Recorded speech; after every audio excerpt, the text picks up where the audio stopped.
les enjeux de la coopération éducative sont cruciaux. Par exemple, l'accessibilité du plus grand nombre d'élèves, qu'ils soient étrangers ou français établis à l'étranger, à un enseignement renforcé du français et en français, ce qui sert à la fois évidemment l'exigence de justice sociale, mais aussi notre diplomatie d'influence, qui ne peut et ne doit pas s'appuyer uniquement sur les élites locales.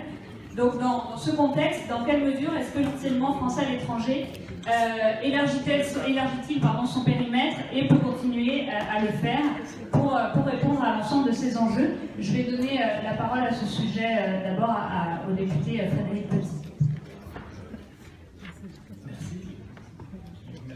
Merci à Samantha d'organiser ce foisonnement un peu frustrant mais qui nous relance tous et c'est très agréable. D'abord, je rappelle que je suis donc député des Français établis hors de France, j'habite à Varsovie, mais je suis aussi, aujourd'hui, je suis le député qui est le rapporteur budgétaire du programme 185, c'est-à-dire du programme de la diplomatie d'influence. Donc la différence entre Samantha et moi, c'est que moi, je suis chargé de contrôler le gouvernement sur sa réalisation du budget de l'AEFE, des instituts français, de la francophonie, de la coopération des experts, etc. La question qui m'est posée, c'est comment on pourrait relancer cette coopération, ce qu'on appelle cette coopération, la coopération éducative, et quels sont les moyens publics. J'ai été frappé en lisant le rapport de Samantha qu'en partant de sa connaissance du réseau, on arrivait dans les grandes idées, on arrivait à 3 idées majeures que nous avons découvertes, et aux 3 interrogations que je serai mon gouvernement depuis que j'ai quitté mes fonctions. Je vais répondre en 3 mots. Je vais parler de réseau, parce qu'on parle beaucoup de réseau, mais je voudrais porter des interrogations très profondes et très importantes pour notre pays sur ce qu'on appelle le réseau, surtout à l'international. La deuxième question, ce sera le pilotage, et la troisième question, ce sera les ressources et les moyens publics. On parle de réseau. Et très souvent, on vient d'en avoir encore la preuve avec une appréciation. Un réseau, ce n'est pas une administration au rabais. Voilà, quand on parle de réseau, tous ceux qui travaillent dans le métier social, dont j'ai le bonheur de faire très longtemps, savent qu'un réseau, ce n'est pas une administration au rabais. Je voudrais vraiment insister là-dessus. Si on parle de réseau, on parle de partenaires, on parle d'autres pays, on parle de respect des objectifs des autres, que l'on joint à nos objectifs. On ne parle pas d'une administration au rabais. Et très souvent, quand une partie des gens que je rencontre dans mes auditions parlent de réseau, on a l'impression que oui, ça serait mieux si on pouvait tout faire nous-mêmes, mais bon, on ne peut pas, donc on laisse une petite place pour que les autres, oui, les familles, oui, d'accord. Mais cette notion de réseau, elle prend de revers nos habitudes administratives de français. Et ça, je crois que c'est une question qui est à poser, qui est à réfléchir. Si nous voulons travailler en réseau, ça veut dire que nous acceptons de ne pas tout faire, et pas de ne pas tout faire tristement. Ça veut dire que nous acceptons de comprendre ce qui se passe. Monsieur le ministre, tout à l'heure, a rappelé qu'il avait fait ses études au lycée français de Berlin, EGD, le plus ancien du réseau, qui est gratuit. Pour tous. Il se trouve qu'il est gratuit parce qu'il n'est pas coûte cher, mais il est gratuit puisque c'est un lycée il y a un accord avec le Sénat de Berlin et qui est géré par le Sénat de Berlin. Donc, le Sénat de Berlin a reconnu que ce lycée français, homologué avec des points qui viennent de France, avec une maternelle, avec une vie scolaire, parce que les Allemands ont beaucoup de mal à comprendre qu'est-ce que c'est que cet objet donc de la vie scolaire, et il a dit, même ce lycée-là, on considère que c'est un lycée qui nous rend service, donc ça sera un lycée du Sénat de Berlin, donc il sera gratuit. Donc, pourquoi je prends cet exemple? C'est que la notion de réseau, ça implique à notre administration d'être un peu modeste, mais ça on l'avait compris, mais aussi d'avoir une autre manière d'aborder le travail que nous faisons à l'étranger. Voilà.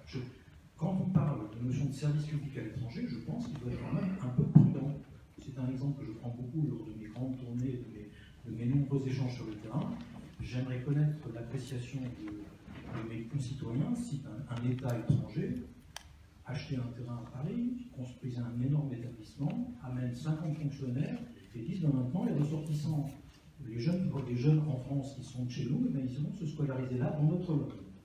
Et si jamais on commence à discuter, ils me diront: ah oui, mais c'est le service public. On devrait un peu discuter, je pense. Ben c'est un peu pareil. Donc, le fait d'annoncer un travail en réseau, c'est un signe des temps. Un signe des temps. Aujourd'hui, dans le monde, on travaille en réseau, c'est naturel et ça demande un travail différent et une adaptation. Je suis ravi d'avoir entendu tout à l'heure les idées qui circulent sur l'organisation de la UFE avec un service développement. C'est en ça que l'organigramme de la UFE aujourd'hui ne me semble pas adapté au monde. C'est ça qu'il n'est pas adapté à un financement, etc. Il ne me semble pas adapté au monde dans lequel nous vivons.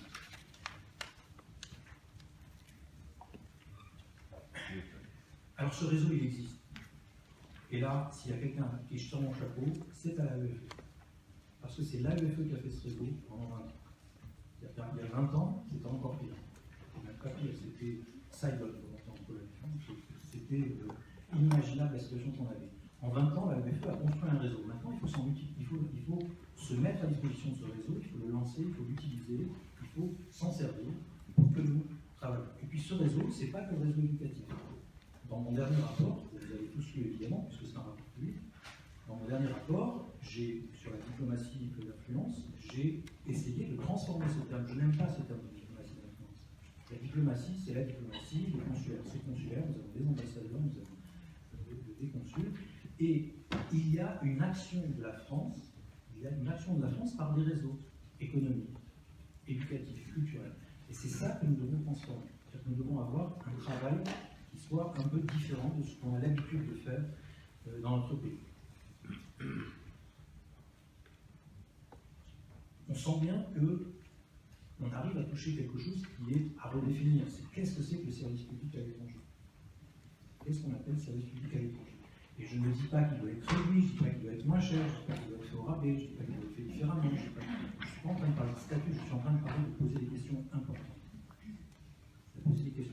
Oui, c'est du service public de faire de la puissance éducative. Le service public, ce n'est pas uniquement de faire que les Français puissent aller à l'école. C'est aussi ce qu'on a dit tout à l'heure. Le service public, ça peut être des grandes idées. Ça peut être des grandes idées. Mais il faut bien les définir et savoir ce qu'on fait. Mon deuxième sujet, ça sera le pilotage. Je l'ai souvent dit, j'ai souvent été un peu remué, parfois même insulté sur ce que je quand je dis ça, en tant que rapporteur budgétaire. Pour moi, aujourd'hui, le problème qui nous est posé n'est pas prioritairement la gestion d'une pénurie financière. Aujourd'hui, surtout avec les 2 années que nous avons de sanctuarisation, aujourd'hui, notre problème, c'est d'abord, prioritairement, un problème de pilotage. Après, dans 2 ans, dans 3 ans, exactement comme le dit Samantha dans certains domaines de soins, il faudra qu'on ait des moyens. Et aujourd'hui, nous avons des moyens complètement qui existent, qui sont énormes. On est le seul État à mettre, on est les plus à bout. On a parlé tout à l'heure des 5 000 résidents, des 1 000 expatriés, mais on pourrait rajouter 2 000 enseignants au CNED. 2 000 enseignants au CNED. Budget 84 millions. Je ne sais pas si du CIEP, le CIEP, effet de levier magnifique, on n'a pas parlé des instituts français. Nous avons des moyens énormes que nous mettons sur la table et aujourd'hui ils ne sont pas bien pilotés. Alors pourquoi piloter? Piloter, ce n'est pas pour casser l'égalité, ce n'est pas pour casser un certain nombre de valeurs nationales, ce n'est pas pour se laisser influencer par les pays locaux, simplement des choses très simples. Est-ce que la gestion de ce réseau nécessite les mêmes moyens, nécessite les mêmes attitudes, nécessite les mêmes objectifs quand on est dans l'Union européenne et quand on est dans les pays du Sahel? Voilà, ce sont des questions simples. Avec l'Allemagne, c'est encore particulier. Nous avons des lycées franco-allemands. On va c'est comme des EGP, on va les mettre avec les EGP. J'ai eu un petit échange vif avec l'AEFE à ce sujet. On est obligé de traiter les lycées franco-allemands comme des EGD. Sur le plan de la description de la réalité de ce que nous faisons, c'est une aberration. C'est une aberration, ce que j'appelle parfois des Rolls-Royce pédagogiques. C'est une aberration. On est obligé de déclarer la moitié moins de nos élèves. Pareil. Parce qu'il faut qu'on déclare que les Français. Sinon, le logiciel de l'AEF ne comprend pas qu'en mettant 20 enseignants, on a plus de lycéens, puisqu'il y a aussi les avions. Il faut qu'on arrive à adapter et à avoir des stratégies qui correspondent à ce que nous faisons en fonction des pays. En Union européenne, c'est évident que la stratégie de développement qui va se mettre en œuvre va être impactée par l'avenir de l'Union européenne. Par l'avenir de l'Union européenne, par le multilinguisme en Europe. C'est-à-dire qu'il va falloir aussi qu'on ait des lycées polonais en France, peut-être plus nombreux, des lycées hongrois. Ça veut dire que le diable en personne, pour certains, M. Orban donne 100 000 € par an au lycée français de Budapest, qui n'est pas un lycée EGT, mais il les donne. Et il vient de re-signer la convention. Tout ce genre de travail, ça doit être fait en s'adaptant à des stratégies qui sont des stratégies de géopolitique. Et c'est très bien. C'est comme ça qu'il faut travailler. Donc, ce pilotage du réseau, aujourd'hui, il n'existe pas. Et c'est très grave, parce qu'au lieu d'additionner les moyens que nous les mettons en parallèle et ils s'annulent, ou ils se doublent. Alors que nous avons des moyens énormes qu'il faudrait mettre en addition. Et ça, nous ne savons pas le faire. Alors, je vais aller vite. Voilà, quatre sur les ressources et les moyens, quatre choses que je veux voir. D'abord, la structuration des opérateurs. Moi, qui fait pas mal d'aménagements. Il faut que, dans ma réflexion, monsieur le directeur sait depuis longtemps que ça, voilà, je fais mes auditions en commun en ce moment, mais pour moi, l'AEFE, le CNED, le CIEP, l'Institut français de Paris, c'est autre chose, mais ce sont des opérateurs qui doivent structurellement, aujourd'hui, être gérés par le gouvernement ensemble. J'ai quelques propositions, je ne vais pas rentrer dans les détails, mais pour moi, aujourd'hui, c'est absolument indispensable, sinon les budgets continueront à être à moitié perdus à cause de doublement.